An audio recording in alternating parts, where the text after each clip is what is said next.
5 sur 7 matin, bienvenue dans le débat matinal, bienvenue dans le forum de discussion. C'est une des réformes majeures voulues par le chef de l'État dans le secteur de la décentralisation. L'introduction des secrétaires exécutifs au sein des communes. Selon le changement introduit par le Code de l'administration territoriale, le secrétaire exécutif choisi et nommé pour un mandat de 6 ans met en œuvre la politique de développement de la commune. C'est surtout l'ordonnateur du budget communal pouvoir retirer au maire qui se contentera des fonctions politiques. La réforme est intervenue en 2021. 2 ans après, elle tient toujours et de l'avis de certains observateurs, elle a permis de mieux réguler les finances au sein des municipalités. Sauf que dans la cohabitation ou la cohabitation SE-maire n'est pas toujours des plus cordiales et fraternelles. Plusieurs de ces technocrates ont connu des secousses, certains évincés, d'autres limogés, d'autres ont même démissionné à l'image de Sidonie Rounonombo, secrétaire exécutive de la mairie de Tukuntuna. Elle dénonce des conditions difficiles de travail. Quel bilan à mi-parcours faire de la réforme de la décentralisation? Nous faisons ce matin le débat. Et puis, en interactualité, le gouvernement américain a désormais reconnu les autorités militaires du Niger comme interlocuteurs après avoir accepté qu'il y a eu coup d'État et que Mohamed Bazoum avait été destitué de son poste président de la République. Dans la foulée, l'ambassadeur du Niger en poste aux États-Unis, Mamadou Kiari Liman Tenguiri, a annoncé la fin de ses fonctions. L'horizon s'obscurcit-il davantage pour Mohamed Bazoum? Qu'est-ce qui va changer désormais avec cette approche des États-Unis? Eh bien, on en parle avec autour de la table presque les habituels francs-parleurs du lundi. Francis Lojatade, bonjour et bienvenue. Bonjour Emmanuel. Comment allez-vous? Je vais très bien. Mais un plaisir de vous Bien recevoir. de préparer parce que j'ai vu mon cher ami Franck. J'espère qu'on aura des débats stimulants et féconds. Absolument. Alphonse Moïse Soulé est également avec nous sur le plateau. Bonjour Monsieur Soulé. Bonjour vraiment, bonjour à toutes et à tous. Bienvenue à Franck avec nous ce matin. Merci beaucoup d'être au rendez-vous. Vous êtes donc analyste politique et aujourd'hui un expert en décentralisation pour évidemment apporter sa connaissance approfondie du sujet. Il est avec nous, Franck Kenewo. Bonjour et bienvenue. Bonjour Eman, bonjour à mes interlocuteurs et bonjour aux téléspectateurs. Merci donc d'être des nôtres ce lundi matin pour justement évoquer une question d'actualité. Alors Alphonse Moïse Soulé, on l'a vu, la toute dernière a déposé le tablier, en tout cas dans les rangs des secrétaires exécutifs. C'est bien sûr la SE, donc de la mairie de Tukuntuna. Elle dénonce des conditions particulièrement difficiles de travail, le harcèlement qui va même jusqu'à des menaces liées à sa famille. Oui, je crois que j'avais déjà dit sur un plateau que ça va être difficile. C'est vrai que cette réforme arrange l'État. Qui vous souviennent qu'un rapport a été déposé par rapport à la gestion des fonds FADEC. On a vu, comme je le dis d'habitude, des maires qui ont fait yo-yo avec l'argent du contribuable béninois. Donc l'État a voulu réguler cette situation et désormais désigner un spécialiste. Parce que le maire, au-delà de tout, il est homme politique. Et toutes les actions qu'il pose dans sa commune, c'est abus électoraliste. Donc on n'arrive plus à contrôler la gestion des fonds de l'État. Aujourd'hui, l'État a désigné des spécialistes. Encore que c'est pas tirage au sort que chaque maire a choisi son secrétaire exécutif, mais dès l'entame, on a vu qu'il y a des difficultés. Parce que le maire aura peut-être besoin d'aller très vite, mais le secrétaire exécutif a un programme à suivre. Il y a la déontologie financière qu'il faut suivre, mais certains maires ne sont pas d'accord. D'autres ne pouvant plus supporter ont dû claquer la porte, mais il y a aussi que des spécialistes. Je crois en avril dernier, il y a 3 qui ont été révoqués en Conseil des ministres pour faute grave. Donc, au fil du temps, cette réforme-là doit être revue parce qu'on a essayé. Moi, j'aurais aimé que qu'au départ, qu'on n'élargisse pas cette réforme-là à toutes les communes, qu'on prenne un échantillon pour expérimenter cette réforme avant de généraliser. Parce que les difficultés varient d'une commune à une autre. Donc, cette réforme, ça arrange l'État, même politiquement, ça n'arrange pas certains maires. Alors, Francis Lojatade, quelle analyse faites-vous justement de cette situation liée donc, au secrétaire exécutif? Il y en a qui ont effectivement démissionné comme Mme Moudongo, il y en a qui ont été limogés, il y en a qui ont été évincés, puis réintégrés dans leur poste, à l'image de ce qui s'est passé, je pense, dans les Aguégués. Comment est-ce que quelle est la lecture que vous faites de cette dynamique? Je crois que la première question qu'il faut se poser, c'est pourquoi la réforme? Puisque la réforme fait suite, en fait, à un diagnostic qui a été posé. Et ce diagnostic est assez clair qu'après 20 ans, je crois que depuis 2003, 20 ans après, il fallait quand même procéder à une évaluation. Même si, en 2006, on a constaté la viabilité de toutes les communes. Mais il faut quand même faire en sorte que la gouvernance locale et la démocratie soient d'une effectivité. Mais veiller à ce que les communes soient des cadres de vie agréables. Je crois que c'est une des préoccupations du chef d'État, en fait, le président Talon. Et la réforme est venue pour corriger, en fait, les dysfonctionnements. Il y avait des problèmes liés à l'inefficacité des commandes publiques. Il y avait des difficultés liées à la mobilisation des ressources.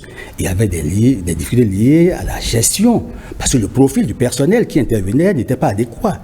Il y avait aussi des problèmes liés à la gestion du budget, en fait. Vous savez évidemment que les populations n'étaient pas aussi associées, notamment à l'élaboration des plans de développement communal, en fait, les PDC. Donc, et ça pose problème. Il y a aussi un plan d'investissement annuel. Il faut que les populations soient suffisamment associées. Donc, il y avait des petits problèmes. Et vous avez bien fait d'évoquer ici la gestion des fonds FADEC, qui étaient de véritables biberons à la bouche de certains maires. Et vous avez aussi constaté qu'en fait, pour régler ces petits problèmes et permettre aux populations de bénéficier du bien-être, parce que la démocratie, en fait, doit pouvoir engendrer le développement. Et ceci n'est possible qu'à la base. Vous avez vu que l'État est tatillon à aller à une décentralisation financière. Le transfert des ressources peine à être une effectivité parce qu'il n'y a pas encore le mécanisme adéquat pour assurer une gestion efficiente des ressources. Dans ce cadre, l'État a estimé qu'il faut trouver la formule pour renforcer les fonctions politiques et les séparer des fonctions techniques. Et je crois que les SG jouaient un peu, mais politiquement, ce terrain était plus glissant.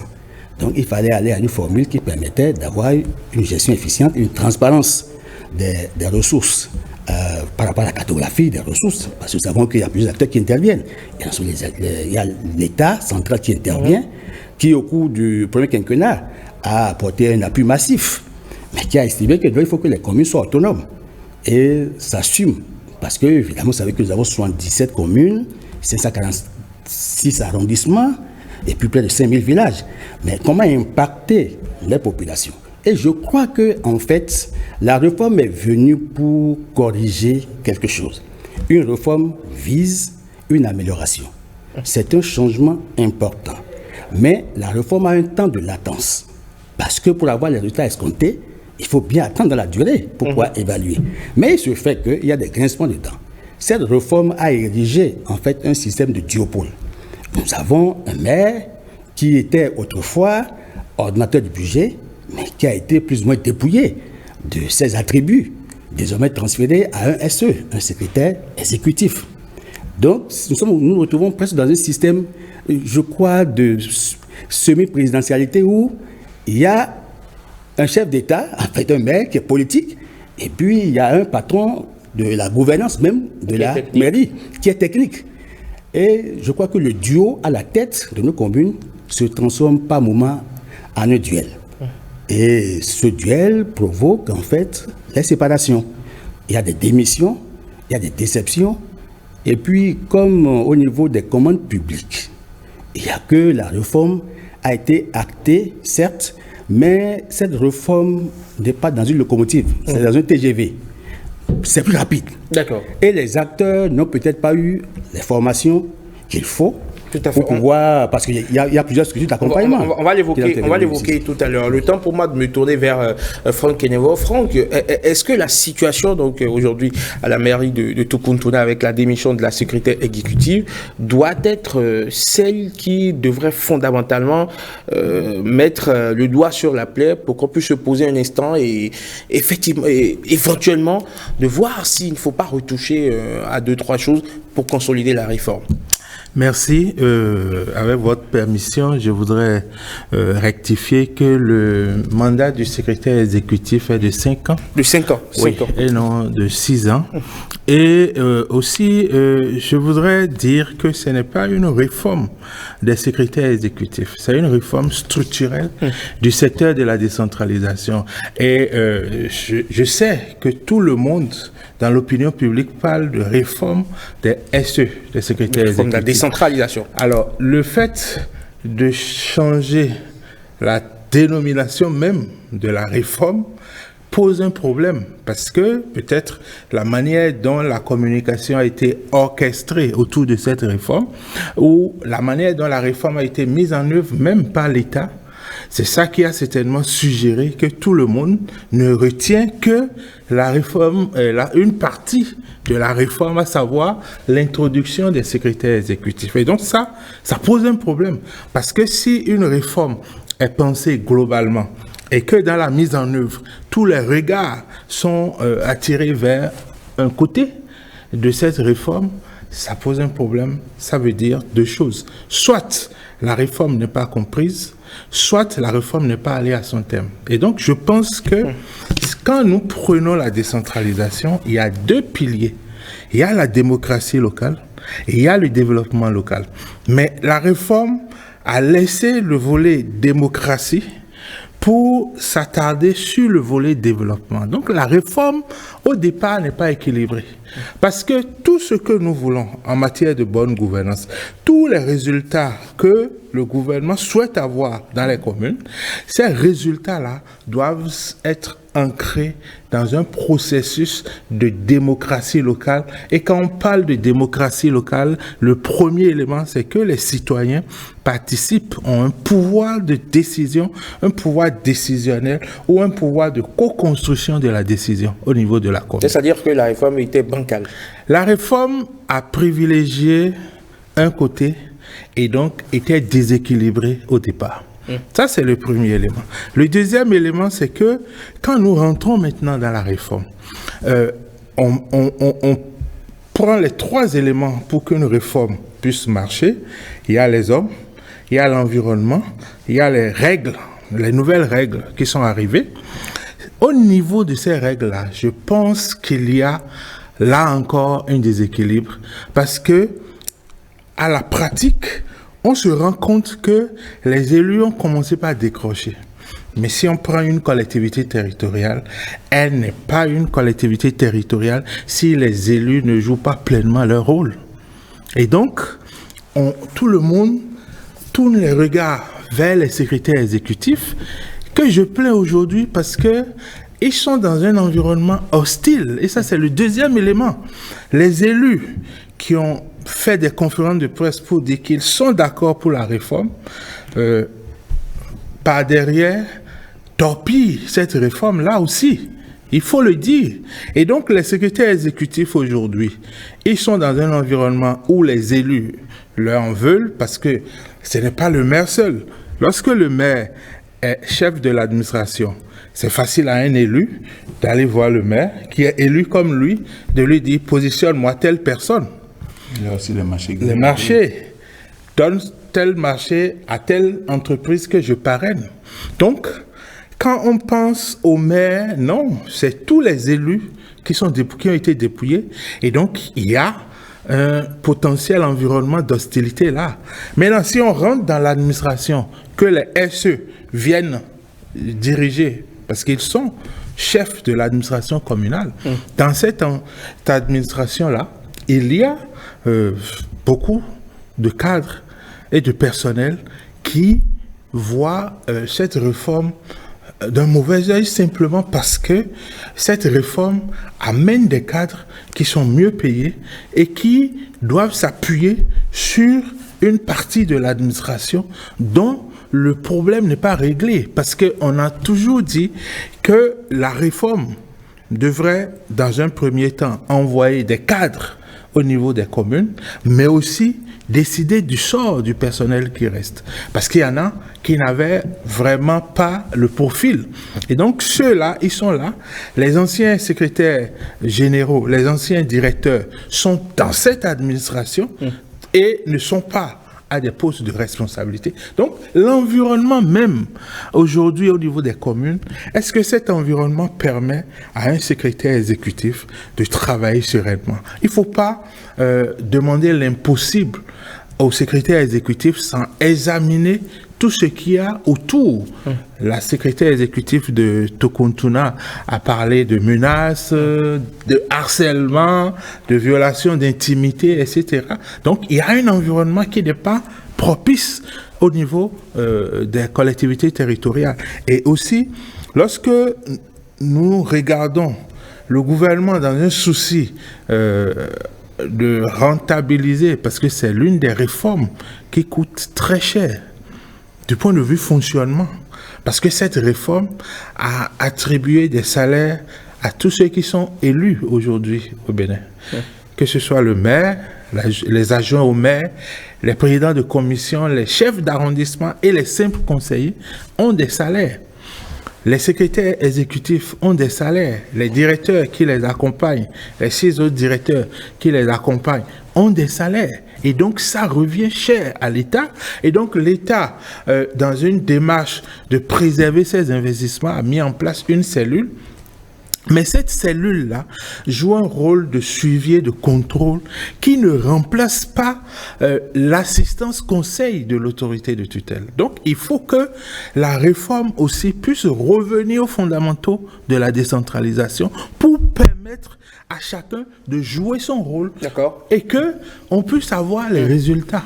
D'accord, très bien. Alors, Alphonse Moïse Soudé, aujourd'hui, on se rend compte que les SE, limite, sont pris à partie. Pas forcément un pugilat, mais dans leur fonctionnement, on a l'impression qu'on ne leur facilite pas la tâche, qu'ils sont pris en adversité. On se souvient donc de presque ce coup de gueule de cet élu lors donc de la séance avec le chef de l'État au Palais des Congrès à la Salle Rouge, où il disait: Monsieur le Président, laissez-nous notre budget. Le nerf de la guerre, finalement, c'est le problème, l'argent. Vous savez, beaucoup viennent en politique pour se faire de l'argent, disons les choses clairement. Et Franck l'a clairement expliqué, parce que dans les conseils communaux, il y a des gens qui viennent faire les affaires. Et eux, les séances des conseils communaux ne les intéressent pas. Mais ils sont là parce qu'au-delà de tout, c'est de la politique. Ils ont des mandats. Et pour conserver leur notoriété, ils sont obligés d'attribuer, de trouver des marchés à ces partenaires. Moi, je crois que la réforme a fait un temps. Il faut s'asseoir et recadrer la réforme. Parce qu'on expose la vie de ces SE-là. Les gens pensent qu'ils sont venus pour régler les comptes avec les maires. Non, c'est pas possible. Le maire, c'est vrai que c'est une autorité politique, mais lui, il a besoin de moyens, il a besoin d'aller très vite. Mais quand il fait un appel de fonds au niveau du SE, s'il n'y a pas de disponibilité financière, on ne peut pas mettre l'argent à sa disposition. Entre-temps, certains maires autofinançaient un certain nombre d'activités qui se faisaient rembourser après. Donc aujourd'hui, après un temps d'exécution des réformes, il faut qu'on s'asseye avec les maires pour dire qu'est-ce qui n'a pas marché. Parce que c'est une grande réforme, mais il faut aller pas à pas. C'est pourquoi tout à l'heure je disais que moi, si j'étais à la place du gouvernement, je n'allais pas étendre cela aux 77 communes. On prend un échantillon de communes, on va expérimenter la réforme. Et au fil du temps, nous allons corriger ce qui est corrigible. Parce qu'aujourd'hui, au-delà, c'est vrai que quand on parle de décentralisation, on parle de développement à la base, on parle de démocratie à la base, mais vous allez constater que dans les communes, ce n'est pas la démocratie. Le maire, il fait sa loi, si vous n'êtes pas d'accord, vous dégagez. Entre-temps, il y a une vague de déviance. On a reproché au maire la gestion unilatérale des fonds alloués aux différentes communes, mais c'est ça qui a fait qu'on a voulu corriger. Maintenant qu'on a expérimenté et qu'il y a des goulots d'étranglement, c'est normal qu'on s'asseye ensemble avec les maires, l'autorité politique, l'autorité économique, pour dire désormais qu'est-ce qui n'a pas marché, qu'est-ce qu'il faut faire, parce qu'il faut préserver la vie des SE. Quand on parle de menaces, beaucoup ont reçu des menaces, certains n'ont pas le courage de dire cela, parce que quand je suis maire et que j'étais autorité toute puissante, c'est-à-dire quand je viens, je donne le marché à qui je veux, je renvoie qui je veux, je recrute qui je veux, même si la personne n'a pas le profil idéal.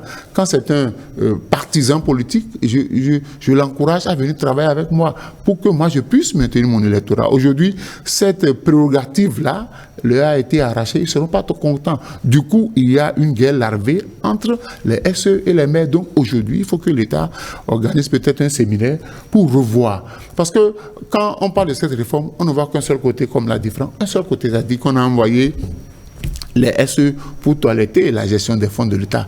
Mais au sein des conseils, qu'est-ce qui se passe? Est-ce que la démocratie à la base, est-ce que la gouvernance à la base est une réalité? Si on détache un élément de l'autre, on ne va pas comprendre la réforme. Alors, Francis Elojada, on se rend quand même compte qu'au bout de presque 2 ans d'expérimentation de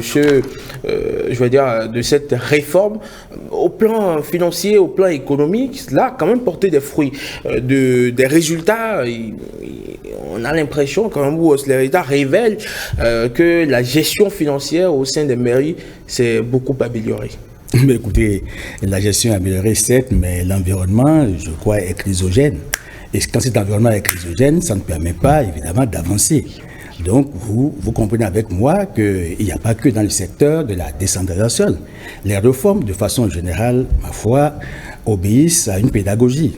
J'ai le sentiment qu'il n'y a pas eu la consultation et les concertations nécessaires avant la mise en chantier de ces grosses réformes, qui du reste sont salutaires.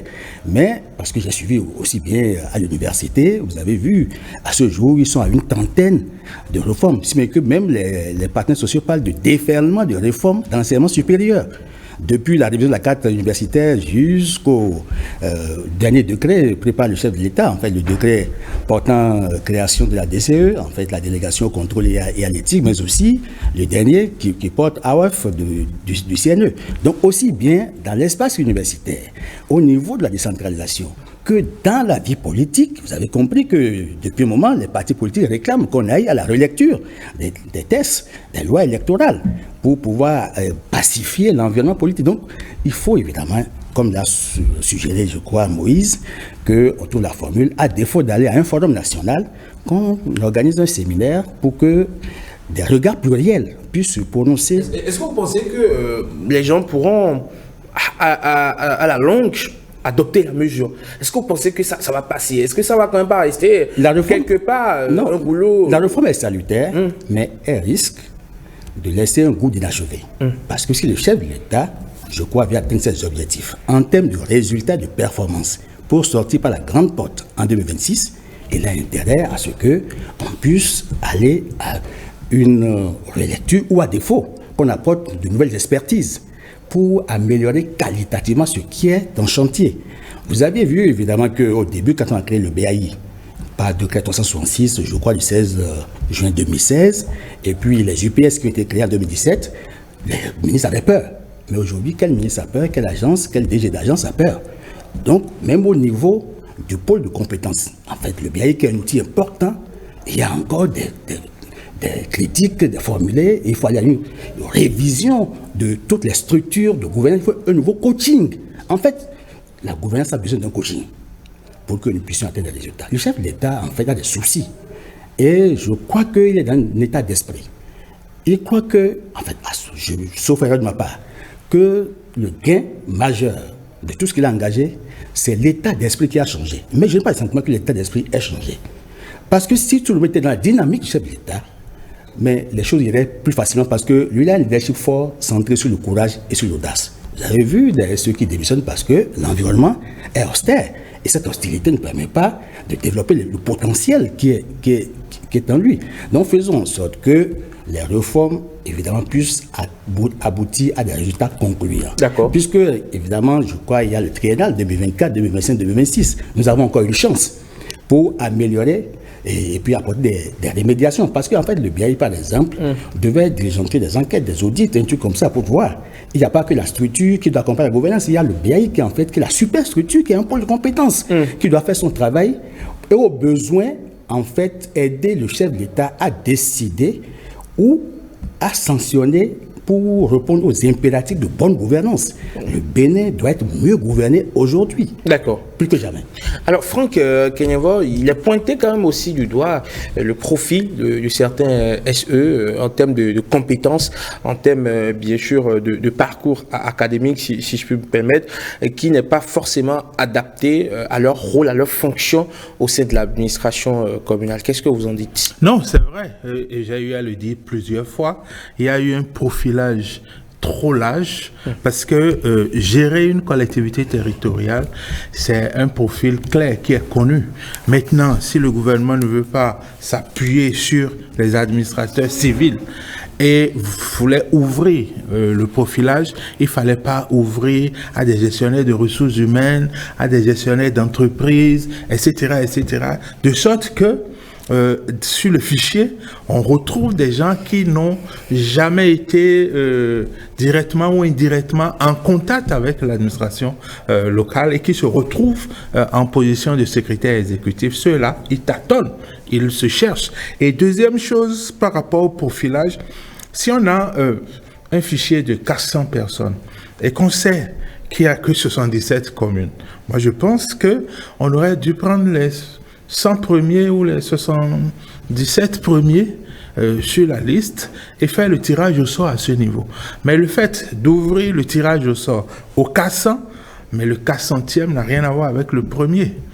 Et ce débat a eu lieu ici, sur ce plateau, où le premier, le deuxième ou les 3 premiers n'ont pas été tirés dans aucune commune. Donc, il y a ces erreurs-là qui, aujourd'hui, font que, sur le terrain, il y a des hommes qui, au lieu de rentrer dans le vif du sujet, prennent le temps pour apprendre. Et c'est vrai que, tel qu'on parle depuis quelques semaines, moi ça me met un peu mal à l'aise parce que il y a de très bonnes choses qui se passent. Il y a des SE qui répondent, il y a des SE qui s'en sortent malgré tout l'environnement qu'on décrit là. Il y a des SE, je ne veux pas citer de nom pour faire des jaloux, mais il y a des SE... Mais il faut décerner aussi quand même les bons points, c'est important.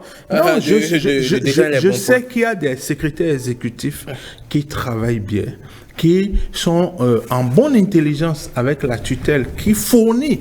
Parce que quand on dit l'autorité de tutelle, tout le monde pense au contrôle de légalité. Mais c'est d'abord l'appui conseil. C'est-à-dire au niveau des préfectures, avec les directeurs départementaux, l'État met à la disposition des SE et des maires un dispositif, un pôle de compétences pour les aider à prendre les décisions en conformité avec les tests, les orientations nationales et les politiques qui sont en vigueur. Donc, il y a des SE aujourd'hui qui ont déjà fait voter leur budget, qui travaillent et qui améliorent la gouvernance. Je sais par exemple que le SE de Semepodji, qui a été révoqué l'année passée, a apporté jusqu'à 1,5 milliard les recettes propres de la commune de Semepodji. Je sais qu'il y a la SE de Calavi, etc. Il y a des SE. À Calavi, là encore, il y a des grincements dedans. Non, vous savez, il faut collecter les informations. Et c'est ce que moi je fais quand on a parlé de Tukuntuna. Moi je suis allé à la chasse de l'information. Et donc il y avait des problèmes depuis qui ont même mobilisé la cellule présidentielle de contrôle et de suivi qui est déjà allée là-bas. Et au moment où elle a démissionné, la cellule était là-bas pour faire un travail de suivi et de contrôle. Donc il faut pas... il y a des gens qui ne supportent pas la rigueur. Il y a et ça, il faut reconnaître. Et je sais que les gens de la cellule savent discerner ces éléments-là. Il y a des gens qui ne supportent pas la rigueur. Et avant, un maire pouvait appeler quelqu'un pour dire, écoute, tu as un marché ici. Et c'est après que la procédure se met en branle. Aujourd'hui, avec aucun secrétaire exécutif ne peut vous dire, tu as un marché, tu peux exécuter. Vous voyez, à l'autorité de régulation des marchés publics, il y a des marchés qui ont été exécutés dans des communes dont on ne voit pas copie du contrat, dont on ne voit pas la notification, rien du tout. C'était un capharnaüm total. Oui. Donc aujourd'hui, aucun secrétaire exécutif, aucune personne responsable des marchés publics ne fait cela. Donc c'est déjà un élément positif. C'est vrai, on peut reprocher que la consommation du budget traîne parce qu'ils ont peur. Parce que c'est sur l'OETB que j'ai suivi au niveau de ces dates un élément sur le risque pénal dans les marchés publics. Absolument, avec le procureur spécial de la Criette, Mario Métonou, qui a énoncé les 10 commandements. Donc, voilà. Donc, face à tout ça, marché, c'est des hommes, c'est des êtres humains qui sont rattachés à une famille. Vous pensez qu'ils ont la peur de la Criette? Non, ils ont peur aujourd'hui. Ce qu'on ne trouvait pas forcément au niveau des élus. Parce qu'un maire ayant des parrainages politiques se dit, oh, allons-y. Donc aujourd'hui, en matière de gestion, de nos communes, il y a une amélioration. Mais ce n'est pas substantiel pour produire les résultats escomptés. Donc, mais il faut encourager ça. Parce que aujourd'hui est mieux qu'hier. Mais pour moi, cette réforme peut rentrer dans une vitesse de croisière très facilement. Premièrement, il faut renforcer le pôle démocratie locale. Il ne faut pas que les acteurs qui sont là, les maires et les SE, décident à la place des citoyens. La décentralisation, c'est que on pousse le pouvoir au niveau le plus proche des communautés pour que ces communautés-là participent à la prise de décision. Et depuis 2023, on a eu des ébauches, des avancées, des reculades, etc. Mais il faut que le gouvernement mette l'accent sur la participation citoyenne. Et la participation citoyenne, je le dis haut et fort, c'est pas une séance de reddition de comptes. Je suis désolé, si un maire réunit des gens pour venir dire, en matière de l'eau, j'ai fait ci, j'ai fait ça, ça ne veut rien dire. Si les gens n'ont pas participé à la formulation de cette politique, il ne peut pas rester dans son bureau, décider de faire des forages dans des arrondissements qui lui sont favorables, etc., pour venir faire une reddition de comptes. C'est une aberration béninoise de dire que c'est la reddition des comptes, les séances de reddition de comptes qui conditionnent la manière dont on va vous donner les fonds FADEC. La participation citoyenne, c'est 5 niveaux. La reddition de comptes, c'est le premier niveau des 5. Donc, il faut améliorer la participation. Aller même aujourd'hui, je sais que Social Watch et Alcré ont eu à le faire dans des communes où une partie du budget est alloué aux communautés pour décider des projets et autres. Il faut encourager ces genres d'initiatives. Ça, c'est le premier élément. Améliorer la démocratie locale dans notre pays.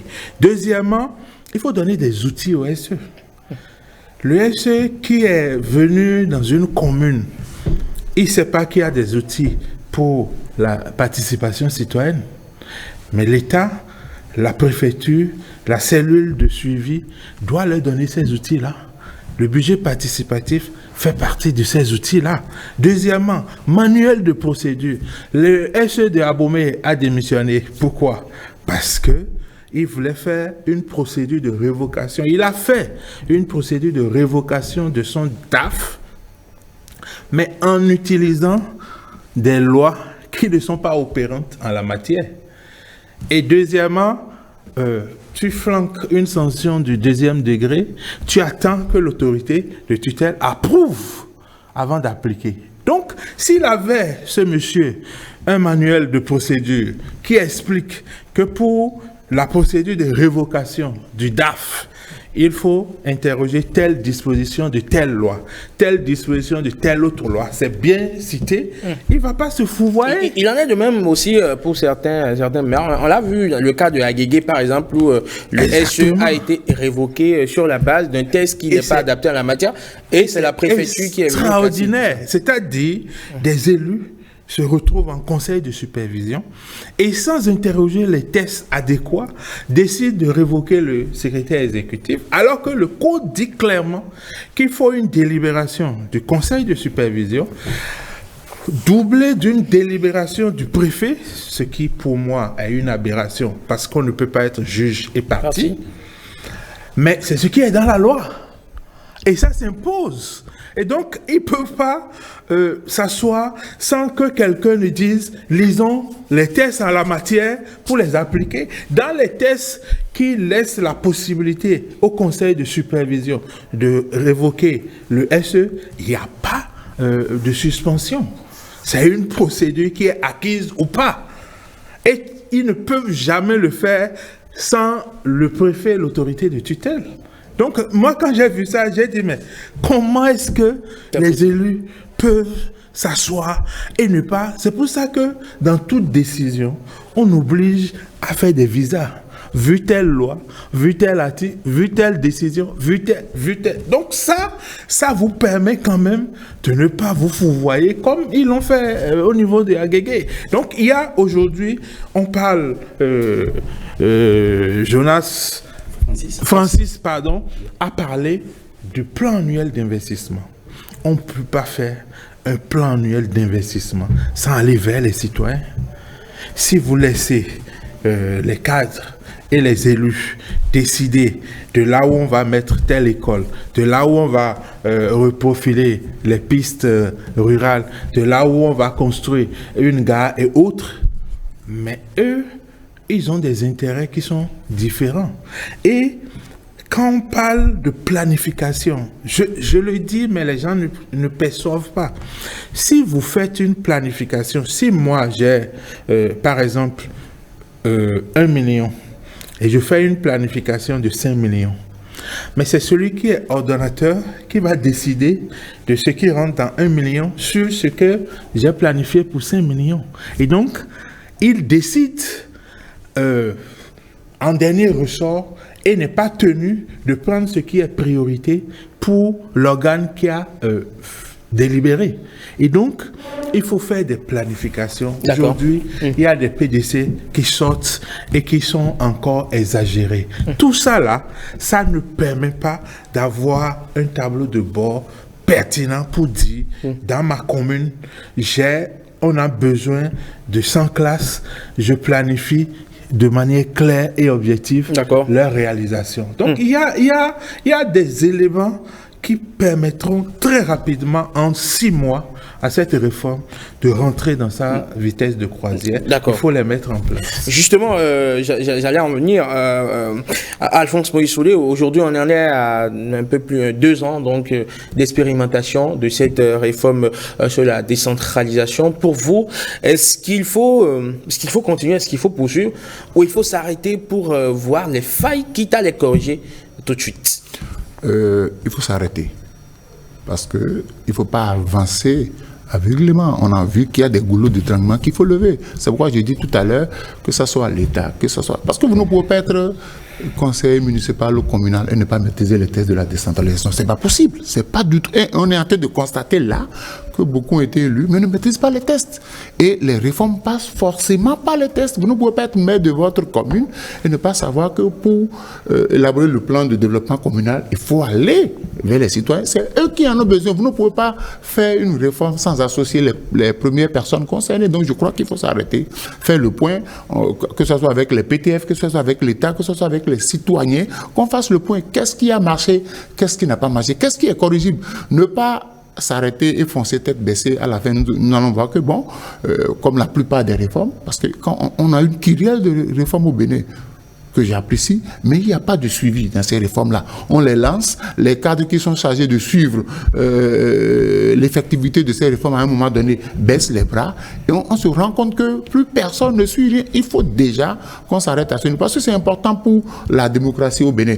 Le développement à la base passe par le respect des textes. Vous ne pouvez pas être maire ni élu communal et ne pas connaître tout ça. Donc il faut faire un point, inviter tout le monde a dit désormais, voilà ce qui a été fait.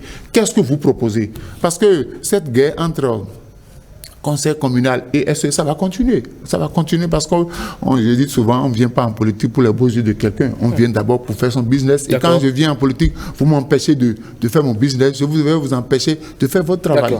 Alors, Francis Oluchatali, est-ce que tant que le maire ne va pas retrouver ses attributs d'ordonnateur de budget, on a beau faire toutes les réformes, finalement, ça ne marchera pas? Parce que c'est finalement ça qui divise. Quand on interroge un peu, ou quand on essaie de relier les histoires entre elles, on se rend compte que c'est finalement ça qui divise. En fait, de quoi avions-nous besoin? Nous avions besoin, en fait, d'un cadre, en fait, d'un agent qui peut venir contrôler la gestion. Donc, c'est un problème de gestion qu'on a au niveau de nos mairies. Et j'ai compris à l'occasion du 43e congrès de l'AMF que dans le cadre de la diplomatie entre les villes, qu'il y a même des structures qui sont créées au niveau de l'UEMOA pour accompagner les mairies. Le Conseil des collectivités territoriales. Absolument. Et j'ai été fier, je me suis dit, nous avons quand même des structures au-delà du plan national, en fait, du gouvernement, des exécutifs nationaux. Et il y a quand même au niveau régional des structures qui accompagnent les mairies. Et vous savez évidemment que le développement local et le bien-être que nous devons apporter aux collectivités ne sont possibles que lorsque nous avons réussi à améliorer la qualité de la gouvernance. Parce que la qualité de la gouvernance, en fait, est le nœud gordien. Faisons en sorte qu'on puisse améliorer cette qualité. Évidemment, vous savez qu'entre les maires et les SE, il y a de petits problèmes. Parce qu'il y a même des SE, des secrétaires exécutifs, qui peinent à prendre leur marque. Ils ont des compétences techniques, certes, pour nombre d'entre eux. Mais ils sont sur un terrain politique. Donc, leur capacité managériale est forcément limitée. Il y a que, au bout de 2 ans, on a constaté quelques petits problèmes, mais qui sont corrigibles. Il y a des solutions de démédiation. Et il faut avoir le courage de s'asseoir pour les rentrer. En fait, on va voir, on va essayer pour voir à quel niveau il faut apporter les corrections pour que la réforme puisse s'inscrire dans la durée. Sinon, après 2026, que deviendront ces réformes? Parce que toute la question est là. Parce que c'est bien beau aujourd'hui, mais après le mandat, en fait le dernier mandat du chef de l'État, Patrice Talon, que vont devenir les nombreuses réformes qui ont été initiées courageusement et qui, du reste, donnent des signes rassurants par endroits, mais qui posent des problèmes, des grincements dedans. Osons nous asseoir pour régler ces petits problèmes si nous voulons vraiment développer le cadre communal. Parce qu'on a dit, évidemment, dans la politique du gouvernement, c'est développer le développement local, mais aussi faire de nos communes des cadres de vie agréables pour les collectivités décentralisées. Mais ces collectivités, évidemment, comme je l'ai souligné, il faut faire en sorte qu'elles participent à l'élaboration d'un certain nombre d'outils de gestion, notamment le PDC. J'ai vu par endroits dans certaines communes, ils sont allés aux états généraux. Qu'est-ce que les actes sont devenus? Je n'en sais absolument rien. Maintenant, après ça, il y a le plan annuel d'investissement. Il y a aussi le plan de développement annuel. Il y a plusieurs outils qui obligent que les gens... Vous savez que dans les communes, si on ne développe pas l'économie locale, on ne peut pas avoir les ressources. Or, pour développer, il faut mettre l'accent sur les opérateurs économiques, le privé, pour aller à l'imposition. Puisqu'il n'y a que les taxes, en fait, que les gens collectent. Comment est-ce qu'il faut faire pour qu'on ait l'expertise qui puisse accompagner les maires, les SE, afin que nous ayons les ressources, les mairies aient les ressources dont elles ont besoin pour engager, pour conduire pacifiquement, harmonieusement les PDC qui sont élaborés, afin que, in fine, la démocratie à la base puisse engendrer le développement. Puisque démocratie sans développement n'est qu'un levier sans point d'appui. Très bien. Allez, Franck Kenevo, on va clore ce débat avec cette discussion, j'allais dire, avec vous, en évoquant justement, vous avez commencé d'ailleurs par en parler dans votre précédente intervention, les leviers sur lesquels il faut s'appuyer pour parfaire cette réforme-là qui... Francis l'a dit aussi, en soi n'est pas mauvaise, mais dans l'application, dans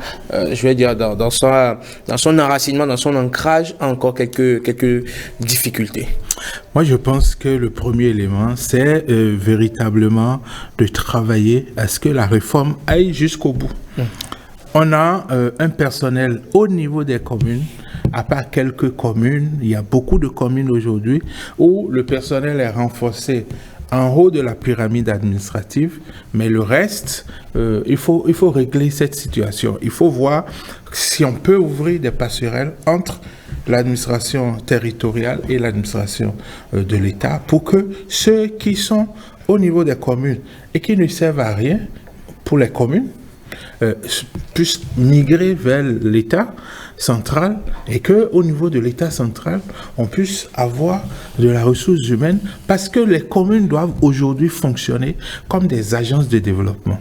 Et donc, avoir l'ingénierie, l'expertise pour mettre en place des projets. Il y a des ressources aujourd'hui à l'international. Et vous verrez que c'est les communes du Sénégal, de la Côte d'Ivoire qui arrivent à capter ces fonds-là parce que ces communes-là ont l'expertise pour monter ces projets-là. Donc, il faut renforcer en ressources humaines les collectivités territoriales. Deuxièmement, il faut mettre en place un cadre institutionnel cohérent qui, aujourd'hui, nous avons les préfectures qui ont un rôle important à jouer.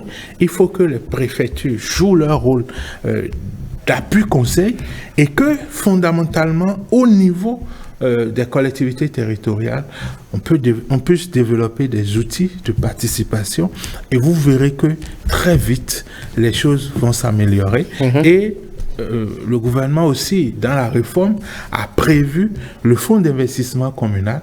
C'est ce fonds-là qui devrait suppléer un peu, parce que le coût financier de cette réforme est déjà imputé au FADEC, et donc il faut des ressources supplémentaires pour que l'investissement, même quand on parle de l'économie locale, c'est l'argent qui appelle l'argent.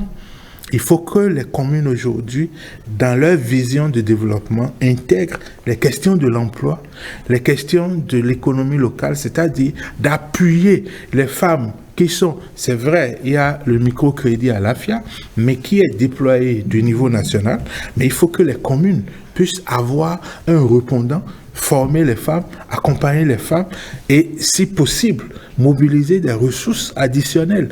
Parce que financer le secteur privé local, mettre derrière chaque franc que la commune dépense un modèle économique qui rapporte à l'économie locale, ce sont des dispositifs qu'il faut mettre en place dans nos communes. Et si vous faites ça en 6 mois, vous changez le visage de nos communes. Très bien. Et si vous ne changez pas le visage de nos communes, le Bénin ne peut pas se développer. Très bien.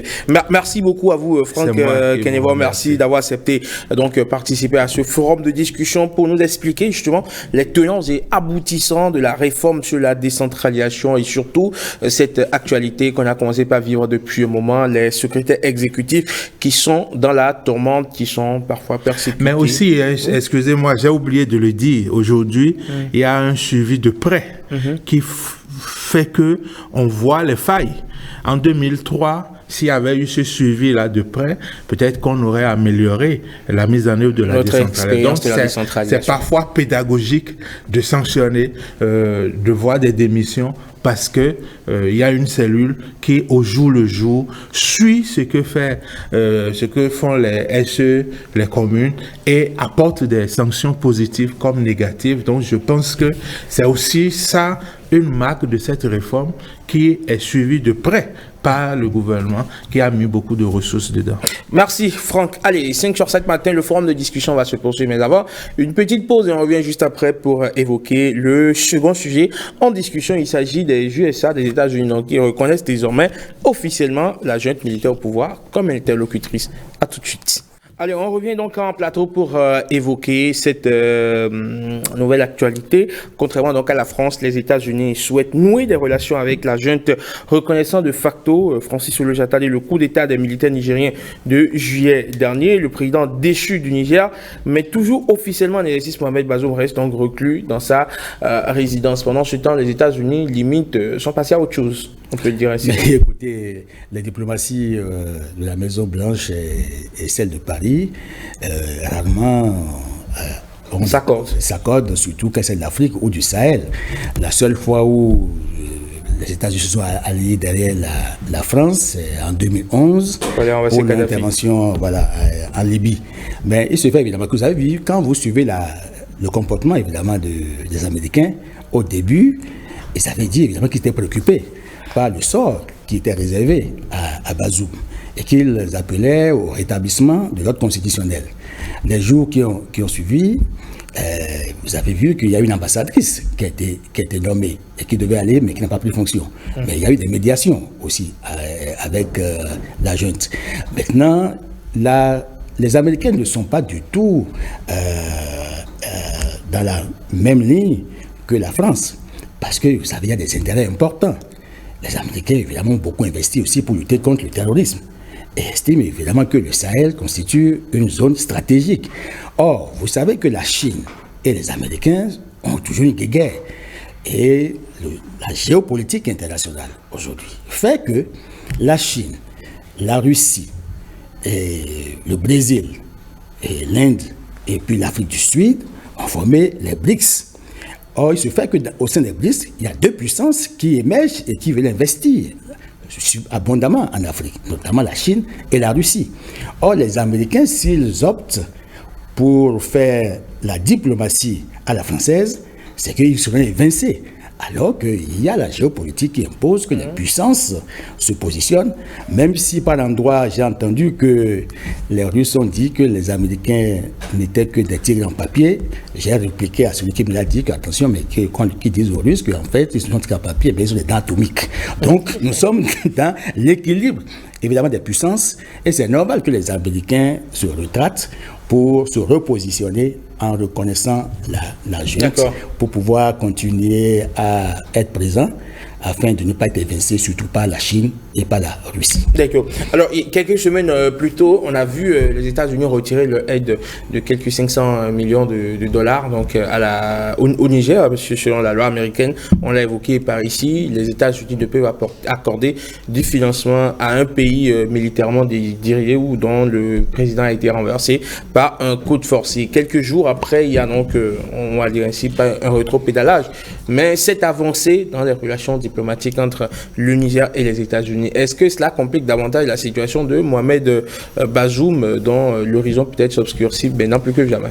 Non, écoutez, les États-Unis ont voulu se rendre sur le terrain. C'est vrai qu'en temps, ils ont pris des décisions, mais avec le recul, ils ont estimé qu'il faut composer avec le Niger, parce que le Niger est un terrain où on est en train de renvoyer la France, et les Américains aussi ont envie de s'installer désormais en Afrique. Il a parlé de géopolitique. Aujourd'hui, il y a une guerre entre la Chine, la Russie et les États-Unis en Afrique. Chacun veut se positionner, et par rapport, c'est des intérêts stratégiques. Aujourd'hui, l'uranium qui est au Niger intéresse tout le monde. Il faut, pour exploiter l'uranium du Niger, reconnaître le président qui est là, parce que si vous ne me reconnaissez pas comme autorité première, on ne peut pas discuter.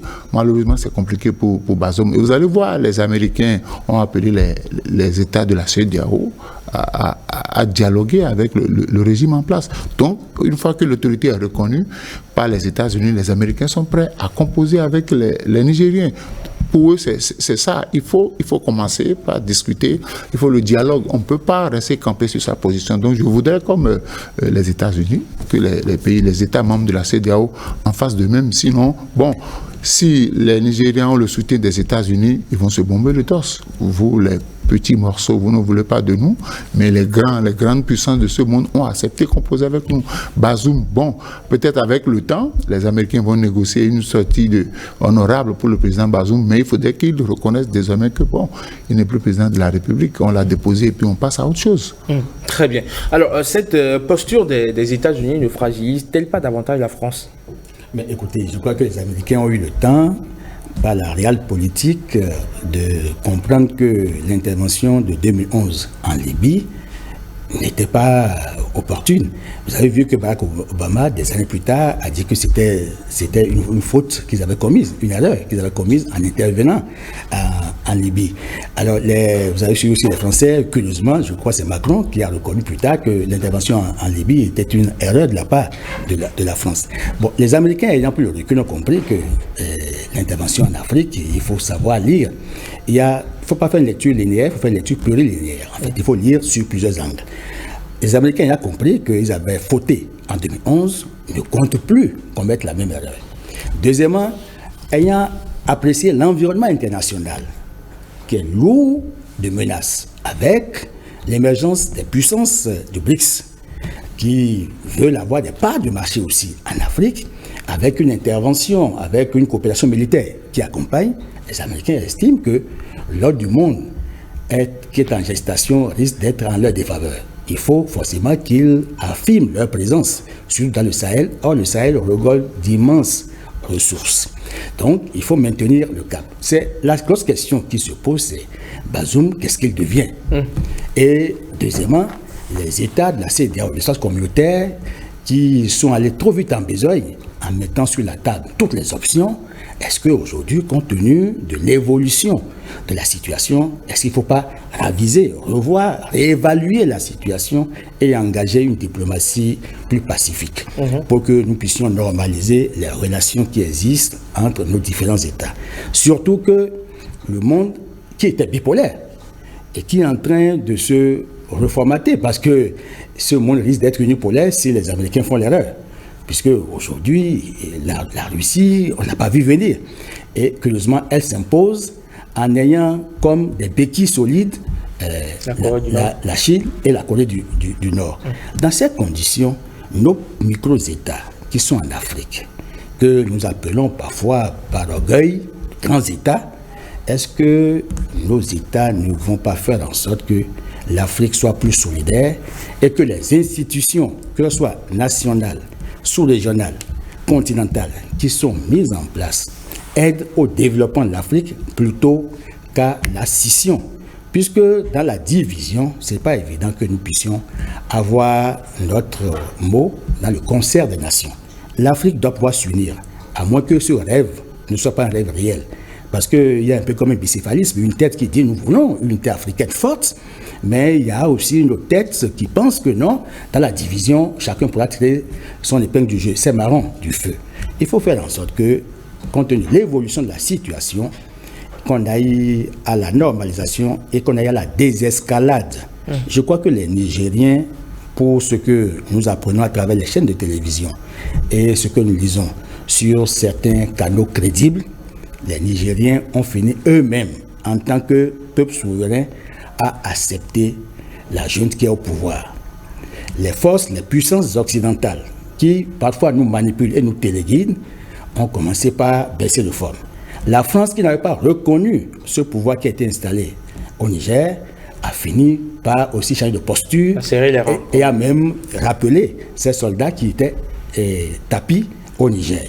Ça veut dire que la situation a beaucoup évolué et la CEDEAO gagnerait surtout à changer de posture et à entrer dans les négociations afin que la diplomatie l'emporte sur l'option de la guerre. Justement, la CEDEAO, parlons-en, on n'entend forcément plus parler sur la situation, la crise nigérienne. Qu'est-ce qui se passe? Non, écoutez, le peuple nigérien a accepté la junte au pouvoir. Donc, il ne revient pas à la CEDEAO d'aller contre cette décision du peuple. Si le peuple était contre et que le peuple était descendu dans la rue pour manifester contre la cession des militaires au pouvoir, on allait comprendre. Aujourd'hui, les Nigériens sont d'accord et fait avec la vie continue au Niger. Aujourd'hui, j'ai dit, avec la position des États-Unis, moi, j'estime que c'est une déculottée pour la France et la CEDEAO. Donc, désormais, il faut faire profil bas. Il faut aller. Parce que les militaires sont clairs, ils feront les 3 ans de transition. Donc, eux, ils savent là où ils vont. Donc, aujourd'hui, il faut que la CEDEAO, pour sa crédibilité, repère langue avec la junte militaire pour dire, OK, dans la sous-région, désormais, nous allons composer. Parce qu'on a déjà perdu le Mali, on a perdu le Burkina Faso. Est-ce que la CEDEAO va encore perdre le Niger? Et là, quand ces États vont partir, qu'est-ce que la CEDEAO va devenir? J'ai dit, j'invite les uns et les autres à faire profil bas et à dire, désormais, nous pensons au peuple nigérien. Au peuple nigérien, si les Nigériens sont d'accord qu'ils soient dirigés par un militaire, on va les accompagner. Super. Merci beaucoup à vous, Alphonse Maurice Odier. Merci également à vous, Francis Olujatale, 2 francs-parleurs de lundi. Une fois encore, rendez-vous pour évoquer avec nous l'actualité d'ici et d'ailleurs. On espère retrouver très prochainement par ici Dr Paul-Marie Ouessou, qui n'était pas là ce lundi matin pour des raisons indépendantes de sa volonté, bien sûr. On souhaite qu'il revienne avec nous très vite pour continuer par faire le débat. Merci à toutes et à tous. Encore 2 derniers rendez-vous, l'espoir de Blaise Adanko qui se patiente. Et juste après la revue de presse de Marcel Arrossi, à tout de suite.